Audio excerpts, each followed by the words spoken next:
कहानी की शुरुआत में हमें एक लड़की दिखाई जाती है जिसका नाम नीडी था। अब वो एक पागल खाने में कैद होती है। तभी नीडी के पास पागल खाने की नर्स आती है और उसको खाने के लिए पूछती है, लेकिन नीडी उसको लात मारकर गिरा देती है और उसके ऊपर स्पिट भी करती है। तभी वहाँ पर दो सिक्योरिटी गार्ड आते हैं और नीडी को उठाकर एक कोठरी में बंद कर देते हैं। नीडी को ये सब बहुत बुरा लगता है। तभी यहाँ नीडी कहती है कि मैं भी कभी बाकी लड़कियों की तरह नॉर्मल हुआ करती थी। इसके बाद कहानी नीडी के पास्ट में जाती है, जहाँ पर हमें एक टाउन का बोर्ड दिखाया जाता है जिसका नाम डेविल्स कैटल्स था। अब इस टाउन का नाम एक झरने की वजह से पड़ा था, क्योंकि इस झरने का पानी एक गड्ढे में जाता था और उस गड्ढे में जाने वाला पानी कहाँ जाता था ये किसी को नहीं पता। अब बहुत से साइंटिस्ट इस रहस्य के बारे में पता करने की कोशिश करते हैं, लेकिन कोई भी पता नहीं लगा पाता।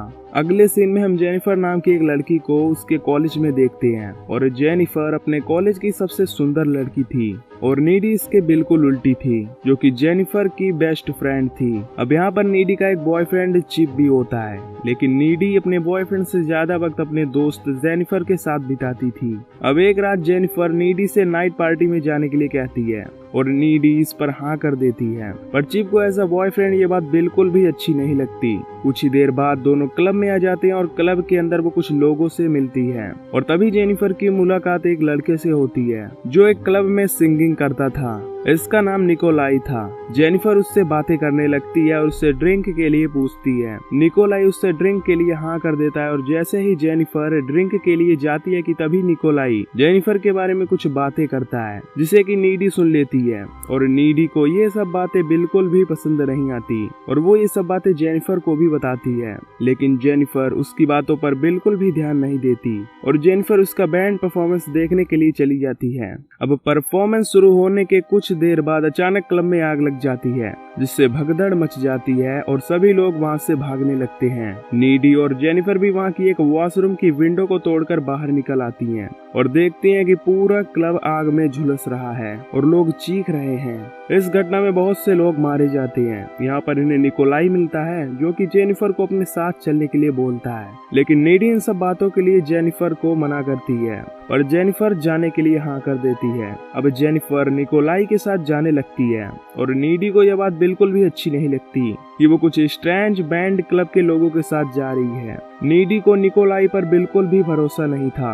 अब नीडी घबराकर चिप को कॉल करती है, उससे सारी बातें बता देती है। वो घबराई हुई थी कि कहीं जेनिफर के साथ कुछ हो न जाए। तभी उसके दरवाजे पर कोई बेल दबाता है और नीडी नीचे जाकर दरवाजा खोलकर देखने लगती है, लेकिन वहाँ पर कोई नहीं होता। इसके बाद वो दरवाजा बंद करके ऊपर जाने लगती है कि तभी उसको घर के अंदर से आवाजें आने लगती हैं। वो अंदर जाकर देखती है और उसे यहाँ पर जेनिफर दिखाई देती है जो कि खून से सनी हुई थी। जेनिफर नीडी को यहाँ पर एक डरावनी स्ट्रेंज स्माइल देती है और फिर फ्रिज के अंदर जाकर कच्चा ही मांस खाने लगती है, जिसके बाद वो जानवरों की आवाज में चीखने लगती है। अब जेनिफर अपने मुंह के अंदर से एक काला सब्सटेंस निकालती है और वहां से चली जाती है। अगली सुबह हम देखते हैं कि नीडी बैठकर जेनिफर के ही बारे में सोच रही थी कि तभी वहां पर जेनिफर आती है जो कि पूरी तरह से नॉर्मल लग रही थी। अब नीडी उससे रात की बातों पर बहस करने लगती है कि तभी प्रोफेसर क्लास में आती हैं और पिछली रात मरे हुए लोगों के बारे में बातें करने लगती हैं और जेनिफर ये सब सुनकर हंसने लगती है,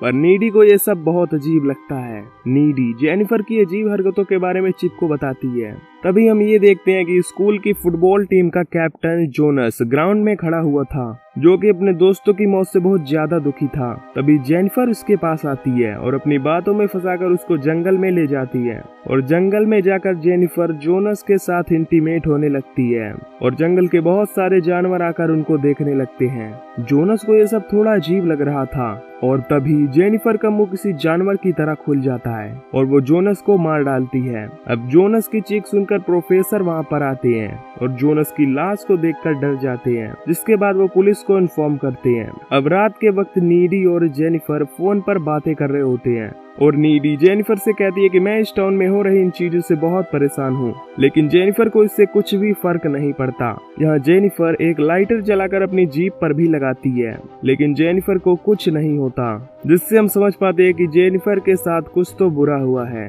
तभी क्लास में प्रोफेसर आकर ये बताते हैं कि लो शोल्डर बैंड का सॉन्ग इतना फेमस हो गया है कि स्टूडेंट उसे एंथम के तौर पर गाने लगे हैं और बैंड अपनी कमाई का 3% हिस्सा मरने वालों की फैमिली को देने वाला है, जिस पर नीडी ये बोलती है कि बाकी का 97% का प्रॉफिट कहाँ जाएगा, वो भी उन्हें डोनेट कर देना चाहिए। अब क्लास के बाहर कॉलिन नाम का एक स्टूडेंट जेनिफर को डेट के लिए पूछता है, लेकिन जेनिफर कॉलिन को एक ऐसी जगह का एड्रेस बताकर चली जाती है जहाँ का कंस्ट्रक्शन का काम अभी भी चल रहा था। अब जब रात में कॉलिन बिल्डिंग में पहुँचता है तो देखता है कि वहाँ काफी अंधेरा था, लेकिन वो आगे बढ़ता है। तभी जेनिफर कॉलिन को पीछे से आवाज देती है और उसके पास आती है। तभी जेनिफर की आंखों का कलर चेंज होने लगता है और कॉलिन ये देखकर डर जाता है। तभी जेनिफर कॉलिन को भी मार डालती है और उसका मांस खाने लगती है।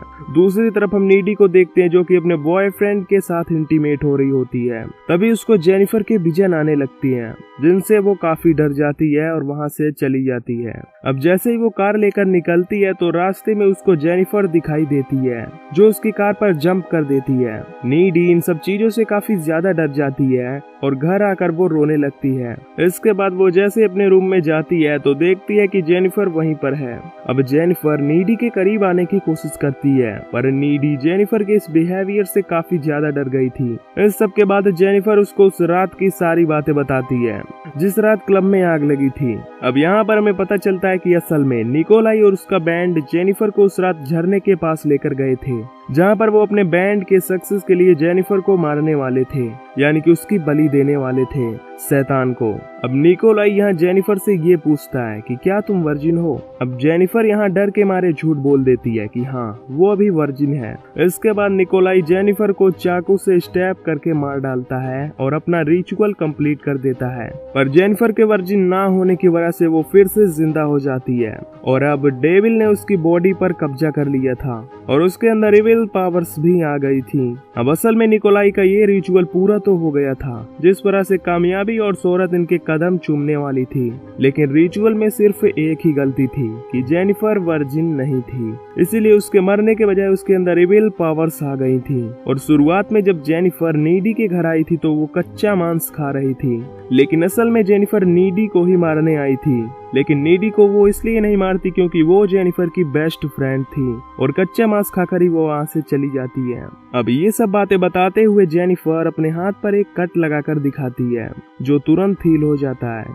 और नीडी ये सब देखकर डर जाती है। इसके बाद नीडी जेनिफर को अपने घर से जाने के लिए बोल देती है। इसके बाद जेनिफर घर की विंडो से कूदकर वहां से चली जाती है। अब अगले दिन नीडी कॉलिन के फ्यूनरल में जाती है। इसके बाद नीडी जेनिफर के साथ जो हो रहा था उसका रहस्य जानने के लिए लाइब्रेरी जाती है। अब लाइब्रेरी के अंदर कुछ बुक्स पढ़ने के बाद उसको ये पता चलता है कि उन सभी बैंड वालों ने जेनिफर को वर्जिन समझकर बलि दे दी, जिस वजह से वो फेमस तो हो गए, पर जेनिफर के ऊपर डेविल ने कब्जा कर लिया और उसके अंदर इविल पावर्स आ गईं और अब वो जेनिफर नहीं रही। हमें ये भी पता चलता है कि अगर जेनिफर को सुंदर रहना है तो उसे इंसानों को मारकर खाते रहना होगा और जेनिफर को मारने का सिर्फ एक यही तरीका है, उसके दिल पर वार करना। अब नीडी को चिप की चिंता होने लगती है क्योंकि कहीं चिप जेनिफर का शिकार ना हो जाए। अब नीडी ये सब चीजें चिप को बताती है, लेकिन चिप इन सब बातों पर यकीन नहीं करता और वहाँ से चला जाता है।